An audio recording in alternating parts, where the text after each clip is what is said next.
మూడోసారి మోతెక్కించాలి. నేడు పాక్తో Bharat title fight అట. తీవ్ర ఒత్తిడిలో దాయాది పాకిస్తాన్. ఇక హార్దిక్ ఆడేనా అనేది ఆడతాడా లేదా అనేది ఒక క్వశ్చన్ మార్క్ ఉంది. పాకిస్తాన్ మాకు పోటీయే కాదు అని భారత కెప్టెన్ సూర్యకుమార్ ధీమాగా చెప్పిండట. అయినా యుద్ధ భూమిలోనే కాదు క్రికెట్ మైదానంలోనూ ఆ జట్టును చిత్తుగా ఓడిస్తే తనివి తీరా చూసి ఆనందించాలనేది అభిమానుల ఆకాంక్ష.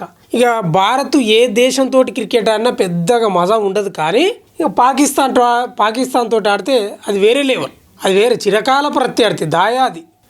దానికి ఉండే రేటింగే వేరు, అభిమానులే వేరు, ఆ మజనే వేరు. అందుకే పాక్తో ఆడే ప్రతి మ్యాచ్ను వారు భావోద్వేగంతో తిలకిస్తుంటారు. పైగా ఈసారి కరచాలన వివాదం, రెచ్చగొట్టే చేష్టల వ్యవహారం సరే. ఈ నేపథ్యంలో ఆదివారం ఇరు జట్ల మధ్య ఆఖరి సమరం జరగబోతుంది. ఈ కీలక మ్యాచ్లోనూ ఫైనల్ పంచ్ తమదే అవ్వాలని టీమిండియా భావిస్తుంది. అటు గతం ఎలా ఉన్నా ఈసారి మాత్రం ప్రత్యర్థికి ఛాన్స్ ఇవ్వకూడదని పాకు కసితో ఉందట. కసితోటి ఉన్నా మీరు కక్కినా ఏడ్చినా భారత్దే విజయం ఉంటుంది. దేవుడు మన సైడే ఉంటాడు 100%. ఎందుకంటే మీరు చేసే పనులను కూడా దేవుడు చూస్తాడు, అంతే కదా. అందుకే కరచాలనం కూడా ఇస్తలేడు సూర్యకుమార్ యాదవ్. మామూలుగా టాస్ వేసినాక అంత మాట్లాడి కరచాలం ఇచ్చుకుంటారు, అవి కూడా లేవు. ఒక రకంగా శత్రువు, మామూలు శత్రువు కాదు, భీకర శత్రువు. ఇవాళ పాక్ ఫైనల్ ఉంది, చాలామంది చూస్తారు క్రికెట్. కొంత అభిమానులు కాకపోయినా క్రికెట్కు వాళ్ళు కూడా చూస్తారు. ఏముంది, దాదాపు ఏకపక్ష మ్యాచ్లతో అక్కడక్కడ ఉత్కంఠభరిత క్షణాలతో సాగిన ఆసియా కప్ ఆఖరి అంకానికి చేరుకుందంట. 41 ఏళ్ల టోర్నీ చరిత్రలో భారత్ పాక్ జట్లు తొలిసారి ఫైనల్లో తలపడబోతున్నాయంట. దీంతో ఆదివారం జరిగే ఈ హై వోల్టేజ్ సమరంపై ఆసక్తి రెట్టింపు అయిందంట.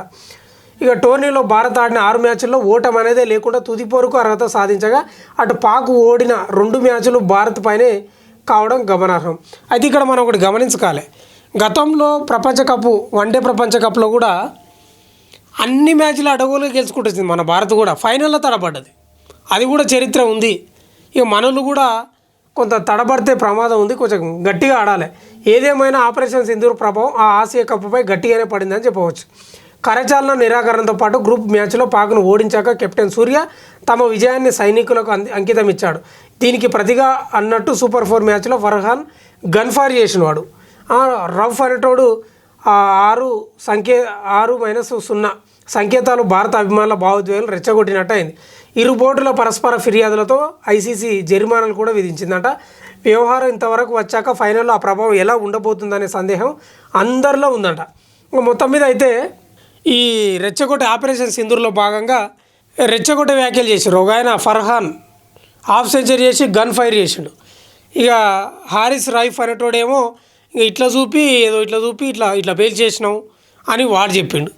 మీరు ఏం చేసినా మాతోటి కాదు, మీకు యుద్ధం అయినా సరే క్రికెట్ అయినా సరే ఎప్పుడో గెలిచినారు, అది వేరే విషయం. కానీ మీరు గెలవలేరు, మా దగ్గర అట్లుంటుంది, పట్టుత్వం అట్లుంటుంది. మేము వేరే మ్యాచ్లతోటైనా ఓడిపోతామేమో కానీ మీతోటి పక్క గెలుస్తాం, అట్లుంటుంది కసి. మాకు అభిమానం కూడా అట్లుంటుంది. ఇక భారతదేశ ప్రజలే కాదు పాకిస్తాన్ వాళ్ళు కూడా చూస్తారు ఈ మ్యాచ్లను, అడ్డగోలుగా చూస్తారు. మొత్తం మీద అయితే ఇవాళ మ్యాచ్ ఉంది, ఒక రసవత్తరంగా సాగే అవకాశం ఉంటుంది.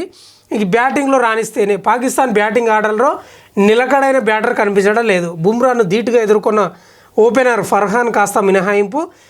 సయీం ఆయుబ్ 6 మ్యాచ్ల్లో 23 పరుగులే చేయగా అందులో 4 డకౌట్లు ఉన్నాయట.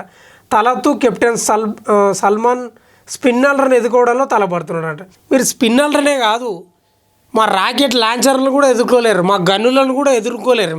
మీరు క్రికెటే కాదు సుమా, మమ్మల్ని కూడా మా త్రివిధ సైన్యాల బలగాలను వాళ్ళను కూడా ఎదుర్కోలేరు, మీ వల్ల కాదు. ఇక ఇంకేముంది, చివరిలో షాహీన్ అఫ్రిది బ్యాటింగ్ మెరుపులే ఆ జట్టు కీలక పరుగులు అందిస్తున్నాయి.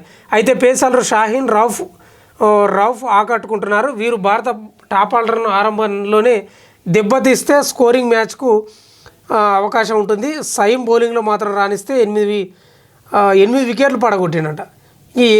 ఏమైనా కానీ పెద్దగా ఏం ఒడిచేటట్లేం లేదు. ఇక్కడ భారత్ ప్యాక్ మ్యాచ్ అంటేనే మనదే గెలుస్తుంది, అంతే. ఇక గెలవాలని మనం కూడా ప్రార్థించాలి. దేవుని ఆశీస్సులు కూడా మన సైడే ఉంటాయి. కాకపోతే ఏంది మరి, మళ్ళీ సిగ్గు లేకుండా గన్ ఫైర్ చేయడం, ఇట్లా మిమ్మల్ని కూల్ చేసినామని సంఖ్యలు చేయడం, ఇక ఆయన హారిస్ రావు భార్య మద్దతు తెలపడం, కొంచెమన్నా ఉండాలి కదా బుద్ధి జ్ఞానం వాళ్ళకు కూడా. మనం ఏమైనా గిచ్చి ఖాయం పెట్టుకుంటామండి, నాకు అర్థం కాదు. పెట్టుకుంటామా? మన పనేదో మనం చేసుకుంటాం. మన బతికేదో మనం బతుకుతున్నాం, మన అభివృద్ధి ఏందో మన కథ ఏందో మనం చూసుకుంటున్నాం. ఈ కొడుకులు గిచ్చి ఖాయం పెట్టుకుంటారు. ఇంకా ఏం చేస్తారు తెలుసా, ఇక్కడ కొందరు కుక్కలు ఉంటాయి, పాకిస్తాన్ ఉగ్రవాదులకు సంబంధించి మద్దతు వాళ్ళకనికి కొన్ని కుక్కలు వాళ్ళని ఆసరా వేసుకొని కుట్రలు చేయడానికే ప్లాన్ చేస్తారు. అక్కడ ఎక్కడ బాంబు పెడితే ఏమవుతుంది, ఎంతమంది చచ్చిపోతారు, ఎక్కడ పెట్టాలి, ఏం కథ అని ఇక్కడ కూడా కొన్ని కుక్కలు ఉంటాయి.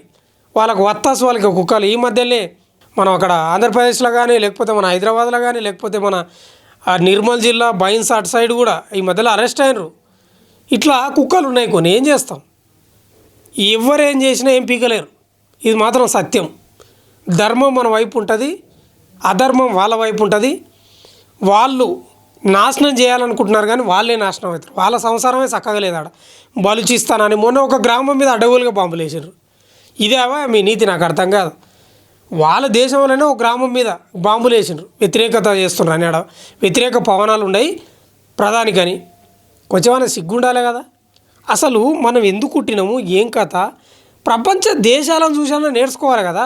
సరే భారతదేశాన్ని చూసి నేర్చుకోకపోయినా సరే, ఆ అమెరికనో లేకపోతే అదేంది జపానో లేకపోతే దక్షిణ కొరియానో ఉత్తర కొరియానో జర్మనో ఈ దేశాలను చూసన్నా ఆ దేశాలు ఎక్కడ పోతున్నాయి, మనం ఏడ ఉన్నాం. లేకపోతే సౌదీ అరేబియాని తీసుకోరు. సౌదీ అరేబియా, దుబాయ్ ఎట్లా ఉన్నాయి అభివృద్ధిలో, వాళ్ళని ఆదర్శంగా తీసుకోవాలి కదా. సిగ్గు లేకుండా ప్రజలకు అక్కడ పాకిస్తాన్లో బట్టలే సరిగా ఉండవు. వాళ్ళ ఒట్టి మీద వాళ్ళ దీన స్థితిలో బతుకుతుంటారు. వాళ్ళకి తినడానికి తిండిగా తెలియదు. కానీ ఈ కొడుకులు మాత్రం తొడలు కొరుకుతారు, నరుకుతారు పెద్ద పెద్దగా డైలాగులు భారతదేశం మీద. మీరు ఎన్ని డైలాగులు కట్టినా ఏం కట్టినా మీరు ఆటలు గెలవలేరు, మాతోటి యుద్ధంలో కూడా గెలవలేరు, రాసి పెట్టుకోరు. ఇవాళ కూడా మాదే విజయం ఉంటుంది. ఆ దేవుని ఆశీస్సులుగా, ఆ దేవుని ఆశీస్సులతో పాటు ప్రజల ఆశీస్సులు కూడా భారతదేశంపై, భారత జట్టుపై, క్రికెట్ జట్టుపై 100% ఉంటాయి. నాకు తెలిసి ఆ మీ దేశం వాళ్ళు కూడా మీ బలూచిస్తాన్ కొన్ని ప్రాంతాలు భారతదేశం గెలవాలని కోరుకుంటాయి. మాకు తెలిసిన విషయం కాబట్టి మేమే గెలుస్తాం. మీరేం పెద్దగా ఇంకా మీరు రెడీగా ఉండండి, ఆ టెన్షన్ తట్టుకోవడానికి రెడీగా ఉండరు. అంతే, ఏం చేసేదేం లేదు. మీరు ఇంకా ఈపులు చూపి పోవాల్సిందే. మీరు ఇంకంతే, ఏం చేసేదేం లేదు. పక్క భారత గెలుస్తుంది మళ్ళీ.